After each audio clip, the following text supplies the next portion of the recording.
Bem-vindos a mais um Pirilampo! E hoje a gente continua na nossa série Artes do Enem para falar sobre o modernismo no Brasil.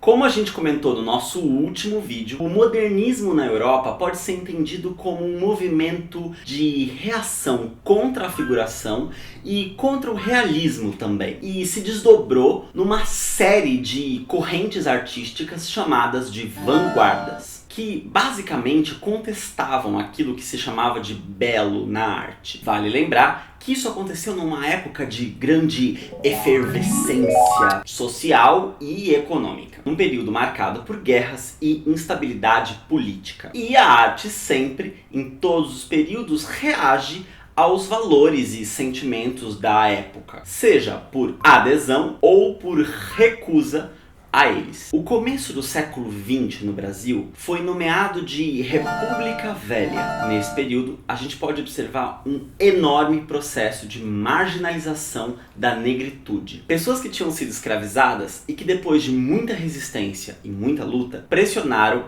o Império Brasileiro a promulgar a Lei Áurea. Eles estavam livres, porém, nenhuma política de reparação aos danos da escravidão foi feita. Ao mesmo tempo, o governo brasileiro estimulava a vinda de imigrantes europeus para o Brasil num projeto de embranquecimento. Aliás, não tem aspas isso. Era um projeto de embranquecimento mesmo da população. Um tipo de nazismo à brasileira, concomitante ao crescimento da industrialização no nosso país. A economia era extremamente frágil porque dependia basicamente de um único produto, a monocultura de café. No comecinho do século XX no Brasil, a arte que era considerada bela era a arte acadêmica moldada pelos padrões europeus. Uma cópia da arte europeia.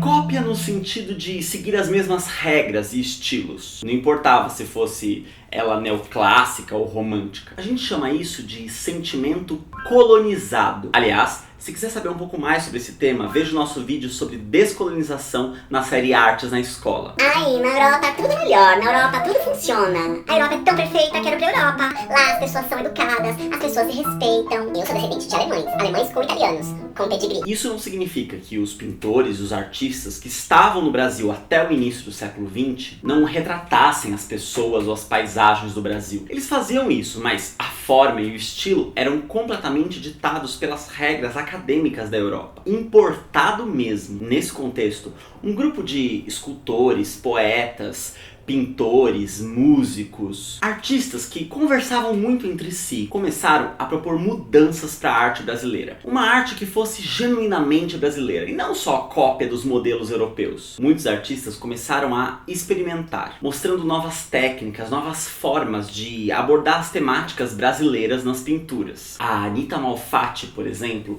na sua exposição de 1917, já apresentava um rompimento com os ideais da pintura acadêmica europeia, com obras como O Homem Amarelo, A Estudante Russa, A Boba. Perceba como a pincelada dela é muito mais livre e o uso da cor é bem distante da realidade. Alguém vai poder dizer, ao mesmo tempo que os pintores modernos brasileiros queriam romper com os padrões acadêmicos europeus, no início eles se inspiravam no modernismo e nas vanguardas da própria Europa. Isso tem lá a sua verdade. A Anita Malfatti, por exemplo, foi muito influenciada pelo Henri Matisse. Então, ao mesmo tempo que o modernismo brasileiro buscava novas formas, essas novas formas no início eram muito inspiradas no modernismo europeu. Porque era lá que eles iam estudar. Porque eles eram ricos, bem Que eu sou rica! E ainda por cima, as primeiras experimentações do modernismo no Brasil foram extremamente criticadas por aqui. Um dos críticos foi ninguém menos do que o Monteiro Lobato. Ele chegou a dizer que os quadros da Anita Malfatti eram extravagantes, anormais, estrábicos. O ápice dessas experimentações modernistas no Brasil seria revelado na Semana de Arte Moderna de 1922, que aconteceu no Teatro Municipal de São Paulo. Nessa semana, os artistas se propuseram a apresentar as suas propostas radicais para a arte brasileira. A gente pode citar artistas de várias linguagens trabalhando, como o Heitor Villa-Lobos na música, música, o Brecheret na escultura, a Anitta na pintura, o Oswald de Andrade, o Mário de Andrade na poesia. Eles propunham um compromisso com a independência cultural do nosso país, numa arte que fosse muito mais associada com as questões nacionais, com as origens do povo brasileiro. Aliás, até hoje, a Europa e os Estados Unidos exercem muita influência sobre a nossa cultura, né? Um verdadeiro imperialismo cultural sobre as formas, sobre como as suas ex-colônias sentem, desejam e fazem arte. Mas, conforme o modernismo no Brasil avança, a gente pode perceber cada vez mais um movimento de independência em relação à Europa. A Tarsila do Amaral, por exemplo, que não estava presente no evento em 22, também foi um grande expoente no modernismo brasileiro. Inicialmente, a sua obra retrata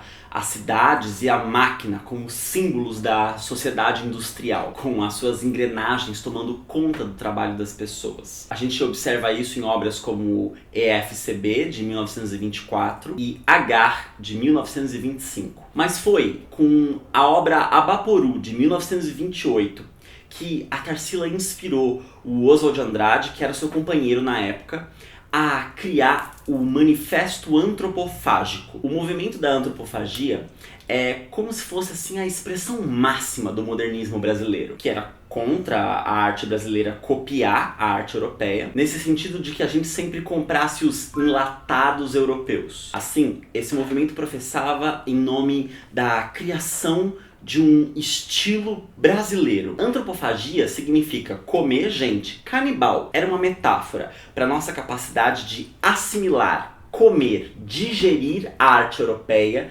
e, nesse processo de deglutição, recriá-las do nosso próprio jeito, com os nossos próprios temas, com as nossas próprias questões, de forma crítica, redescobrindo o Brasil naquilo que o país tinha de mais autêntico e primitivo. A antropofagia, então, foi a primeira a propor um retorno às origens, às nossas origens miscigenadas culturais, entre imigrantes europeus e brancos, os povos originários indígenas e os negros vindos da África. Não é à toa que esses personagens são importantíssimos no modernismo, desde o início das primeiras obras da arte moderna até as últimas obras lá em 1950. Se a situação econômica e política do Brasil já estava ruim, com a crise do capitalismo em 1929, o crack da Bolsa de Nova York, tudo piorou. E as ideias comunistas, que propunham a criação de uma sociedade mais igualitária, começaram a ganhar muita força no Brasil. Reflexos disso podem ser vistos na obra de 1933, Operários do Mundo,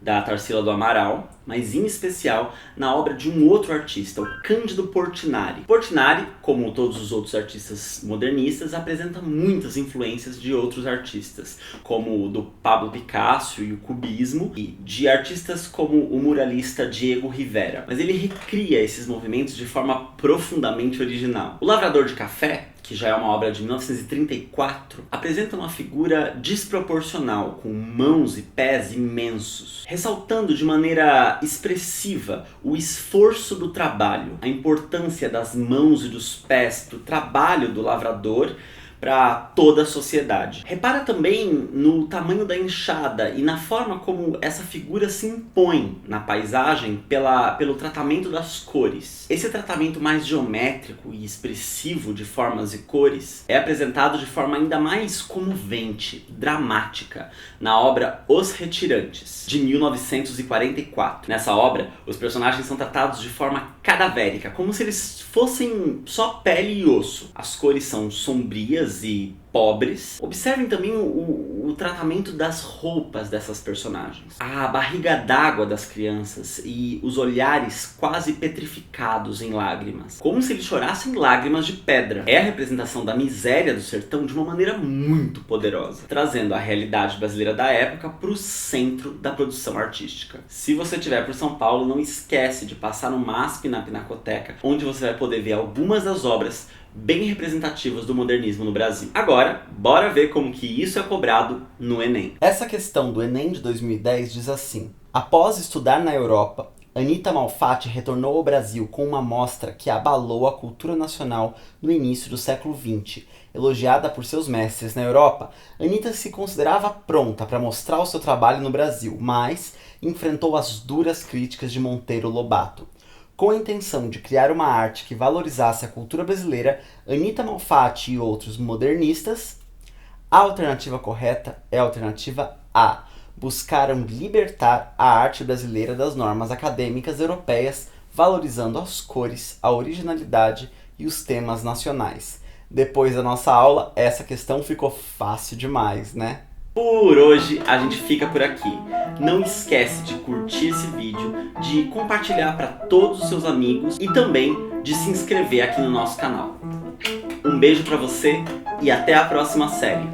Tchau! Há duas espécies de artistas. Uma que vê normalmente as coisas. A outra é composta pelos que veem anormalmente a natureza. À luz de teorias efêmeras sobre a sugestão estrábica de escolas rebeldes, surgidas cá e lá como furúnculos da cultura excessiva. Embora eles se deem como novos precursores da arte que está por vir, Nada é mais velha do que essa arte anormal, que nasceu com a paranoia e a mistificação. Essas considerações são provocadas pela exposição da senhora Malfatti, onde se notam acentuadíssimas tendências para uma atitude estética forçada, no sentido das extravagâncias de Picasso e companhia.